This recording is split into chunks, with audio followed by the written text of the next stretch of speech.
ഹരി ഓം. ശ്രീമദ് ഭഗവത്ഗീത 14-ാം അധ്യായം ഗുണത്രയ വിഭാഗയോഗം. ശരീരത്തിനോടും മനസ്സിനോടും ബുദ്ധിയോടും എല്ലാം നമ്മെ ചേർത്ത് ബന്ധിക്കുന്ന കയറുകളാണ് ത്രിഗുണങ്ങളും എന്ന് നമ്മൾ കഴിഞ്ഞ ശ്ലോകത്തിൽ കണ്ടു. ആ ബന്ധനത്തിൽ നിന്നും സ്വതന്ത്രമാകുന്ന പ്രക്രിയയാണ് മോക്ഷം. മോക്ഷത്തെയും അതിലേക്കുള്ള മാർഗത്തെയും വിശദമാക്കിക്കൊണ്ട് ഭഗവാൻ തുടരുന്നു ഈ അധ്യായത്തിലെ 19-ാമത്തെ ശ്ലോകം. നാന്യം ഗുണേഭ്യ കർത്താരം യഥാ ദൃഷ്ടാനുപശ്യതി ഗുണേഭ്യശ്ച പരം വേത്തി മദ്ഭാവം സോധിഗച്ഛതി. യഥാ ദ്രഷ്ട, എപ്പോൾ ദ്രഷ്ടാവ് അഥവാ ജീവൻ, ഗുണേഭ്യ ഗുണങ്ങളിൽ നിന്ന്, അന്യം കർത്താരം അന്യമായി ഒരു കർത്താവ്, ന അനുപശ്യതി ഇല്ലെന്ന് അറിയുന്നുവോ, ച മാത്രവുമല്ല, ഗുണേഭ്യ പരം വേത്തി ഗുണങ്ങൾക്ക് അതീതമായ ഒരു പരമസത്യം ഉണ്ടെന്നും അറിയുന്നുവോ, തഥാ സഹ അപ്പോൾ അവന് മദ്ഭാവം അധിഗച്ഛതി എൻ്റെ ഭാവത്തെ പ്രാപിക്കുന്നു. എപ്പോൾ ദ്രഷ്ടാവ് അഥവാ ജീവൻ ഗുണങ്ങളിൽ നിന്നും അന്യമായി ഒരു കർത്താവിനെ കാണുന്നില്ലയോ, മാത്രമല്ല ഗുണങ്ങൾക്ക് അതീതമായ ഒരു പരമസത്യം ഉണ്ടെന്നും അറിയുന്നുവോ, അപ്പോൾ അവൻ എൻ്റെ ഭാവത്തെ പ്രാപിക്കുന്നു. ത്രിഗുണങ്ങളിൽ നിന്നും രക്ഷപ്പെടാനാവാത്ത വിധം കുടുങ്ങിക്കിടക്കുകയാണ് ജീവൻ. എല്ലാ കർമ്മങ്ങളുടെയും കർത്തൃത്വം ഈ ത്രിഗുണങ്ങൾക്കുമാണ്, ആത്മാവിനല്ല. ആത്മാവ് ഗുണങ്ങൾക്കെല്ലാം അപ്പുറമാണ്. പരമാത്മാവ് ഒന്നു മാത്രമാണ്. അതിൻ്റെ പ്രകൃതിയെയാണ് രണ്ട് തരത്തിൽ പറയുന്നത്, പരാപ്രകൃതിയെന്നും അപരാപ്രകൃതിയെന്നും. പുരുഷൻ, ക്ഷേത്രജ്ഞൻ, ജീവാത്മാവ് എന്നെല്ലാം പറയുന്നത് പരാപ്രകൃതിയെയും ക്ഷേത്രം, ശരീരം എന്നെല്ലാം പറയുന്നത് അപരാപ്രകൃതിയെയുമാണ്.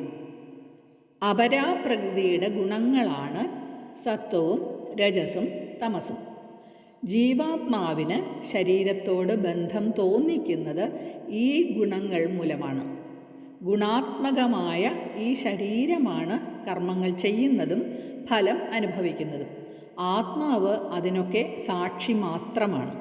ഈ പരമമായ തത്വം കണ്ടറിയുമ്പോൾ, സാക്ഷാത്കരിക്കുമ്പോൾ ആത്മാവിൻ്റെ ബന്ധപ്രതീതി നീങ്ങും, മോക്ഷം ലഭിക്കും. ഉദാഹരണമായി, ഒരു വണ്ടിയിൽ യാത്ര ചെയ്യുന്ന നമ്മൾ അനങ്ങാതെ ഇരിക്കുകയാണെങ്കിലും വണ്ടിക്കൊപ്പം നമ്മളും സഞ്ചരിക്കുകയാണ്. വണ്ടിയുടെ എല്ലാ ചലനങ്ങളും യാത്രക്കാരനായ നമ്മളുടെയും ചലനമാണ്. എപ്പോൾ നമ്മൾ വണ്ടിയിൽ നിന്നിറങ്ങുന്നുവോ, പിന്നീട് ഓടുന്നത് വണ്ടി മാത്രമാണ്, നമ്മളല്ല. അതുപോലെ തന്നെ ശരീരം, മനസ്സ്, ബുദ്ധി എന്നിവയോട് താതാത്മ്യം പ്രാപിച്ച് അതിൽ യാത്ര ചെയ്യുന്നതായ ജീവൻ ത്രിഗുണങ്ങളാൽ ബന്ധിക്കപ്പെട്ട് അവയുടെ താളത്തിനൊത്തു തുള്ളുന്നു. ഈ തന്മയീഭാവം എപ്പോൾ അവസാനിപ്പിച്ച് ജീവൻ അതിൽ നിന്നും വിട്ടു നിൽക്കുന്നുവോ, അപ്പോൾ ആ അടിമത്തത്തിൽ നിന്നും പൂർണ്ണ സ്വാതന്ത്ര്യം ലഭിക്കുന്നു. താൻ ആ പരമാത്മാവ് തന്നെയാണ് എന്ന ബോധമുദിക്കുന്നു. മദ്ഭാവം അധിഗച്ഛതി, ബ്രഹ്മജ്ഞാനി ബ്രഹ്മം തന്നെയായി തീരുന്നു. ഇനി 20-ാമത്തെ ശ്ലോകം. ഗുണാനേതാനതീത്യത്രീൻ ദേഹി ദേഹസമുദ്ഭവാൻ ജന്മമൃത്യുജരാ ദുഃഖൈ വിമുക്തോ അമൃതമശ്നുതേ. ദേഹി ദേഹാഭിമാനിയായ ജീവൻ, ദേഹസമുദ്ഭവാൻ ദേഹോൽപത്തിക്ക് കാരണമായ, ഏതാൻ ത്രീൻ ഗുണാൻ ഈ ത്രിഗുണങ്ങളെ അതീത്യ അതിക്രമിച്ചിട്ട്, ജന്മ മൃത്യു ജരാ ദുഃഖൈ ജന്മ മൃത്യു ജരാ ദുഃഖങ്ങളിൽ നിന്നും വിമുക്തനായി, അമൃതം അശ്നുതേ അമൃതം ബ്രഹ്മാനന്ദം അനുഭവിക്കുന്നു. ദേഹത്തിൻ്റെ ഉദ്ഭവത്തിന് കാരണമായ ഈ ത്രിഗുണങ്ങളെ അതിക്രമിക്കുമ്പോൾ ദേഹി അഥവാ ജീവാത്മാവ് ജനനം, മൃത്യു, വാർദ്ധക്യം മുതലായ ദുഃഖങ്ങളിൽ നിന്നും മുക്തനായി അമൃതത്വം അനുഭവിക്കുന്നു. ശരീരത്തെ ജനിപ്പിക്കുന്നത് ഗുണങ്ങളാണ്. ശരീരം ഗുണമയമാണ്. ശരീരരൂപമായി ഇരുന്നു കൊണ്ടാണ് ഗുണങ്ങൾ എല്ലാ കർമ്മങ്ങളും ചെയ്യുന്നത്. കർമ്മങ്ങളുടെ കർത്തൃത്വം മുഴുവനും ഈ ഗുണത്രയത്തിനുമാണ്. എല്ലാ ശരീരങ്ങൾക്കും പൊതുവെ ബാധകമാവുന്നതാണ് ജനനം, വളർച്ച, ജീർണത, രോഗം, മരണം എന്നിവ. ഇതെല്ലാം യാതന നിറഞ്ഞ അനുഭവങ്ങളുമാണ്. എന്നാൽ ഈ ദുഃഖമെല്ലാം ജഡത്തിൻ്റേത് മാത്രമാണ്, അതിനെ പ്രകാശിപ്പിക്കുന്ന ബോധത്തിൻ്റേതല്ല. ആ ബോധമാണ് താൻ എന്ന് ബോധിച്ചവൻ എല്ലാ ദുഃഖങ്ങളെയും അതിക്രമിക്കുന്നു. ഈ ദേഹത്തിൽ ഇരിക്കുമ്പോൾ തന്നെ മോക്ഷസുഖത്തെ അനുഭവിക്കുന്നു, അഥവാ ജീവൻ മുക്തനായി തീരുന്നു.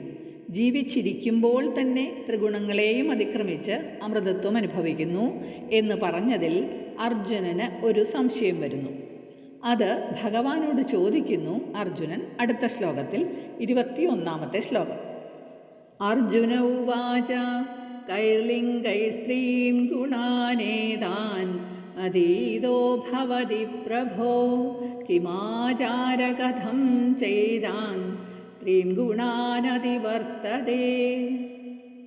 അർജുനൻ ചോദിച്ചു, പ്രഭോ ഭഗവാനെ, ഏതാൻ ത്രീൻ ഗുണാൻ അതീതഃ, ഈ ത്രിഗുണങ്ങൾക്കും അപ്പുറം കടന്നവൻ കൈഹി ലിംഗൈഹി ഭവതി, എന്തെന്ത് ലക്ഷണങ്ങളോട് കൂടിയവനാണ്. ആചാരഃ കിം, ത്രിഗുണാതീതൻ്റെ ആചാരം എന്താണ്? ച, മാത്രമല്ല കഥം, എങ്ങനെയാണ് ഏതാൻ ത്രീൻ ഗുണാൻ, ഈ ത്രിഗുണങ്ങളെ അതിവർത്തതേ, മറികടക്കുന്നത്? അർജുനൻ ചോദിച്ചു, മഹാപ്രഭുവായ ഭഗവാനെ, ഈ ത്രിഗുണങ്ങളെയും അതിക്രമിച്ചവൻ എന്തെന്ത് ലക്ഷണങ്ങളോട് കൂടിയവനാണ്? ഏതുവിധ ആചാരങ്ങളോട് കൂടിയവനാണ്? എപ്രകാരം ഈ 3 ഗുണങ്ങളെ അതിക്രമിക്കാൻ സാധിക്കും? അർജുനൻ ഇവിടെ ഈ 3 ചോദ്യങ്ങൾ ചോദിക്കുന്നു. ത്രിഗുണാതീതനെക്കുറിച്ച് അറിയാനുള്ള ലക്ഷണങ്ങൾ എന്തൊക്കെയാണ്? അയാളുടെ ബാഹ്യലോക ബന്ധം എങ്ങനെയായിരിക്കും? അതായത് ത്രിഗുണങ്ങളുടെയും പീഡനങ്ങളിൽ വലയുന്ന നമ്മുടെ ഇടയിൽ അയാളുടെ പെരുമാറ്റം, അതായത് ഗുണാതീതൻ്റെ പെരുമാറ്റം എങ്ങനെയായിരിക്കും?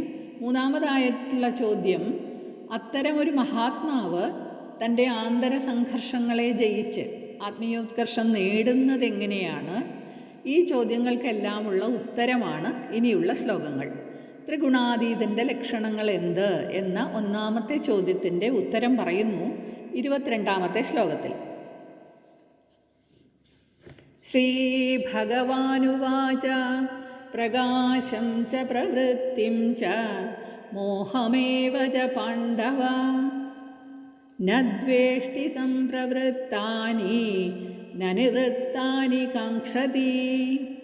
ശ്രീ ഭഗവാൻ പറഞ്ഞു, പാണ്ഡവ, ഹേ അർജുന, പ്രകാശം ച, സത്വഗുണധർമ്മമായ പ്രകാശത്തെയും, പ്രവൃത്തിം ച, രജോഗുണധർമ്മമായ പ്രവൃത്തിയെയും, മോഹം ഏവ ച, തമോഗുണധർമ്മമായ മോഹത്തെയും, സംപ്രവൃത്താനി ന ദ്വേഷ്ടി, ഉള്ളപ്പോൾ ദ്വേഷിക്കുകയോ ഇല്ലാത്തപ്പോൾ നിവൃത്താനി ന കാംക്ഷതി, കാക്ഷിക്കുകയോ ചെയ്യുന്നില്ലയോ, സഹ ഗുണാതീതഃ, അവനത്രേ ഗുണാതീതൻ.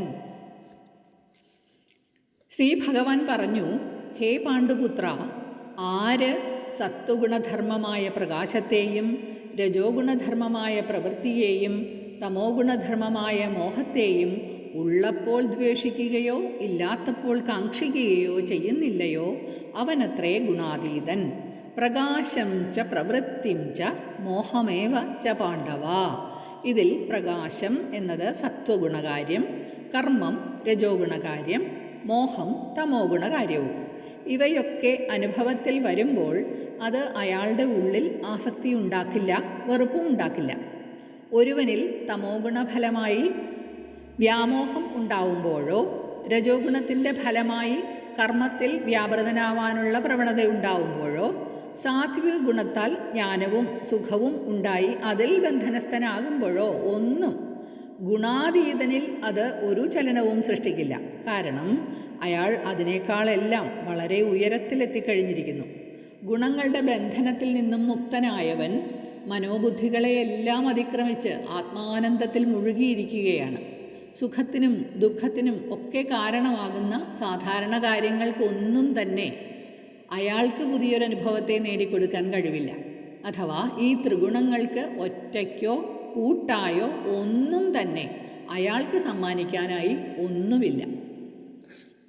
ബ്രഹ്മത്വം നേടിക്കഴിഞ്ഞ ശുദ്ധബോധത്തിൻ്റെ മണ്ഡലത്തിൽ എത്തിക്കഴിഞ്ഞ അയാൾ സദാ സമചിത്തനായി എല്ലാ വിക്ഷോഭങ്ങൾക്കും അപ്പുറത്ത് ശാന്തി നുകർന്നുകൊണ്ട് ജീവിക്കുന്നു. അർജുനൻ്റെ രണ്ടാമത്തെ ചോദ്യം ബാഹ്യലോകവുമായി ബന്ധപ്പെടുമ്പോൾ ഗുണാതീതൻ്റെ ചേഷ്ടകൾ അഥവാ പെരുമാറ്റങ്ങൾ എന്തെല്ലാം ആയിരിക്കും എന്നതായിരുന്നു. അതിനെക്കുറിച്ചുള്ള സമഗ്രമായ വിവരണമാണ് ഇനി വരുന്ന ശ്ലോകങ്ങളിലുള്ളത്. അതിലാദ്യത്തെ ശ്ലോകമായ 23-ാമത്തെ ശ്ലോകം നോക്കാം. ഉദാസീനവദാസീനോ ഗുണൈര്യോ ന വിചാല്യതേ ഗുണാവർത്തന്ത ഇത്യേവ യോവതിഷ്ഠതി നിംഗതേ. യഹ ആര് ഉദാസീനവദ ആസീന ഉദാസീനനെ പോലെ ഇരിക്കുക. കാരണം ഗുണൈഹി സത്വരജസ്തമോ ഗുണങ്ങളിൽ ന വിചാല്യതേ ചഞ്ചലിതനാകി പോകുന്നില്ലയോ. ഗുണാഹ ഏവ ഗുണങ്ങൾ അവയുടെ ധർമ്മം കാട്ടുന്നു. വർത്തന്തേ ഇതി എന്നല്ലാതെ ഞാനൊന്നും ചെയ്യുന്നില്ല എന്ന ബോധത്തോടെ. യഹ അവതിഷ്ഠതി ആര് സ്ഥിരചിത്തനായി ന ഇംഗതേ ഇളകാതെ വർത്തിക്കുന്നുവോ സഹ ഗുണാതീത അവൻ ഗുണാതീതനത്രേ. ആര് ഉദാസീനനെ പോലെ ഇരിക്കുന്നത് കൊണ്ട് സത്വരജസ്തമോ ഗുണങ്ങളാൽ ചഞ്ചലിതനായി പോകുന്നില്ലയോ. ഗുണങ്ങൾ അവയുടെ ധർമ്മം കാണിക്കുന്നു എന്നല്ലാതെ ഞാനൊന്നും ചെയ്യുന്നില്ല എന്ന ബോധത്തോടെ ആര് സ്ഥിരചിത്തനായി ഇളകാതെ വർത്തിക്കുന്നുവോ അവൻ ഗുണാതീതനത്രേ. ഉദാസീനനായവൻ ഒരു പക്ഷത്തിലും ചേരാതെ ഇരിക്കും. എല്ലാ അനുഭവങ്ങളും നല്ലതോ ചീത്തയോ മിശ്രമോ എന്തായാലും അത് മനോബുദ്ധികളുടെ വിളയാട്ടം മാത്രമാണ്. ഗുണങ്ങൾ തന്നെ കാര്യമായും കാരണമായും പരിണമിച്ച് അന്യോന്യം പ്രവർത്തിക്കുന്നതാണ് എന്നെല്ലാം അറിഞ്ഞ് അവൻ സ്ഥിരമായി ഇരിക്കുന്നു. ഉദാസീനവത് എന്നാൽ ഉദാസീനൻ എന്ന് തോന്നുമാറ് എന്നാണ് അർത്ഥമെടുക്കേണ്ടത്. കാരണം തത്വജ്ഞാനി വെറും ഉദാസീനനാണ് എന്നല്ല ഇവിടെ പറയുന്നത്. ചുറ്റുപാടും നടക്കുന്ന സംഭവങ്ങൾ അയാളെ ക്ഷുഭിതനാക്കുന്നില്ല, സ്പർശിക്കുന്നില്ല എന്ന് മാത്രം. തന്നിൽ തന്നെയുള്ള ത്രിഗുണങ്ങളുടെ വിളയാട്ടം നോക്കിക്കാണുവാൻ ഒരു ദ്രഷ്ടാവായി നിലകൊള്ളാൻ അയാൾ പ്രാപ്തനാണ്. എങ്ങനെയെന്നാൽ ഒരു സിനിമാ ഹാളിലെ തിരശീലയിൽ തെളിഞ്ഞു വരുന്ന പ്രദർശനം ചിത്രങ്ങൾ കാണുന്ന ഒരു പ്രേക്ഷകനെ പോലെ. തന്നിലുണ്ടാവുന്ന മാറ്റങ്ങൾ ഗുണങ്ങളുടെ നിറഭേദങ്ങൾ മാത്രമാണ്. സ്വന്തം മനോനിലയനുസരിച്ചാണ് നാം ബാഹ്യലോകത്തെ കാണുന്നത് എന്നെല്ലാം ഗുണാതീതൻ മനസ്സിലാക്കുന്നു. ആ രഹസ്യം പൂർണ്ണമായി ബോധിക്കുമ്പോൾ അയാൾ പൂർണ്ണ സന്തുലിതാവസ്ഥയിൽ ഇളകാതെ സ്ഥിരചിത്തനായി വർത്തിക്കുന്നു. ഹരി ഓം തത്സത്.